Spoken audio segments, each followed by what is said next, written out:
ಹೌದು ಸ್ನೇಹಿತರೆ, 100% ನ್ಯೂಸ್ ಇದು. ಪ್ರತಾಪ್ ಅವರು ಮನೆಯಲ್ಲಿ ಕಾಣ್ತಾ ಇಲ್ಲ, ಲೈವಲ್ಲಿ ಇಲ್ಲವೇ ಇಲ್ಲ. ನಿಮಗೆ ನಾಳೆ ಎಪಿಸೋಡ್ನಲ್ಲಿ ಗೊತ್ತಾಗುತ್ತೆ ಪ್ರತಾಪ್ ಅವರಿಗೆ ಏನಾಗಿದೆ ಅಂತ. 100% ನಿಜ ಇದು.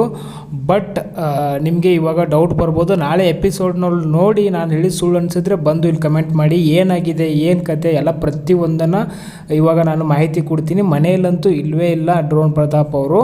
ಸೊ ಆ್ಯಕ್ಚುಲಿ ಹೇಳ್ಬೇಕಂದ್ರೆ ಈ ಒಂದು ಮಾಹಿತಿನ ಇನ್ಸ್ಟಾಗ್ರಾಮ್ ಪೇಜ್, ಒಂದು ಅಫಿಷಿಯಲ್ ಪೇಜ್ ಇದೆ, ಅವರು ಕ್ರೂ ಮೆಂಬರ್ಸ್ ಅಂತಲೇ ಹೇಳ್ಬೋದು. ಅಲ್ಲಿ ಬಿಗ್ ಬಾಸ್ ಮನೆಯಲ್ಲಿ ಮೆಂಬರ್ಸ್ ಇರ್ತಾರಲ್ಲ, ಅಲ್ಲಿ ಟೆಕ್ನಿಷಿಯನ್ಸು ವರ್ಕರ್ಸ್ ಇರ್ತಾರಲ್ಲ ಬ್ಯಾಕ್ಗ್ರೌಂಡಲ್ಲಿ, ಅವರು ಅಪ್ಡೇಟ್ ಮಾಡಿರೋದು ಪ್ರತಾಪ್ ಅವರಿಗೆ ಏನಾಗಿದೆ ಏನು ಕತೆ ಪ್ರತಿಯೊಂದನ್ನು ಅಪ್ಡೇಟ್ನ ಇಲ್ಲಿ ಕೊಡ್ತೀನಿ ಕೇಳಿ.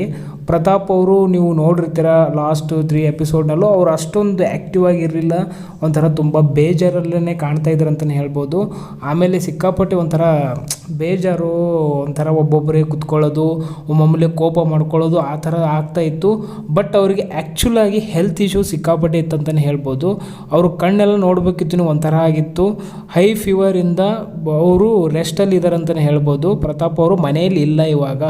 2 days 3 days ಕೂಡ ಆಗ್ಬೋದು, ಎಲ್ಲ ಕ್ಯೂರ್ ಆದಮೇಲೆ ಮತ್ತೆ ಮನೆಗೆ ಬರ್ತಾರಂತಲೇ ಹೇಳ್ಬೋದು. ಅಲ್ಲಿ ಕರೆಕ್ಟಾಗಿ ಫಾರ್ ಎಕ್ಸಾಂಪಲ್ ಯಾಕಪ್ಪ ಅಲ್ಲಿ ಹಿಂಗೆ ಪ್ರಾಬ್ಲಮ್ ಆಗುತ್ತೆ, ಹೆಲ್ತ್ ಇಶ್ಯೂಲ್ಲಿ ಯಾಕೆ ಬರುತ್ತಪ್ಪ ಅಂದರೆ, ಒಂದು ಟಾಸ್ಕ್ ಪ್ರೆಷರ್ ಇರುತ್ತೆ, ಆಮೇಲೆ ನಿದ್ದೆ ಅಂತೂ ಕರೆಕ್ಟಾಗಿ 8 hour ಮಾಡಿಸಲ್ಲ ಅಲ್ಲಿ ಆ್ಯಕ್ಚುಲಿ. ಅಂದರೆ ಇವಾಗ ನೋಡಿ, ಇವತ್ತು ರಾತ್ರಿ 12 ಗಂಟೆಗೆ ಮಲ್ಕೊಂಡ್ರೆ ನೆಕ್ಸ್ಟ್ ಡೇ 12 ಗಂಟೆಗೆ ಮಲ್ಗಲ್ಲ. ಟಾಸ್ಕಿಂದ ಒಂದೊಂದು ಸರ್ತಿ ನೈಟ್ 2 ಗಂಟೆನೂ ಆಗ್ಬೋದು. ಟೈಮ್ ಡಿಫ್ರೆನ್ಸ್ ಆದಾಗ ಮಾತ್ರ ಈ ಥರ ಹೆಲ್ತ್ ಇಶ್ಯೂಗಳು ಬಂದೇ ಬರುತ್ತೆ 100%. ಪ್ರತಾಪ್ ಅವ್ರಿಗೆ ಹೆಲ್ತ್ ಇಶ್ಯೂ ಬಂದಿದೆ. ಅವರು ಹೊರಗಡೆ ರೆಸ್ಟಲ್ಲಿದ್ದಾರೆ, ಹಾಸ್ಪಿಟಲ್ಲಿದ್ದಾರೆ.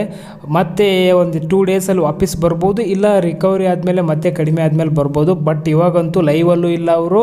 ನೀವು ಬೇಕಾದರೆ ಚೆಕ್ ಮಾಡ್ಬೋದು, ಇವಾಗಲೇ ಹೋಗಿ ಚೆಕ್ ಮಾಡಿ. 100% ನ್ಯೂಸ್ ಅದು ಅವರಿಗೆ ಹೆಲ್ತ್ ಇಶ್ಯೂ ಇದೆ.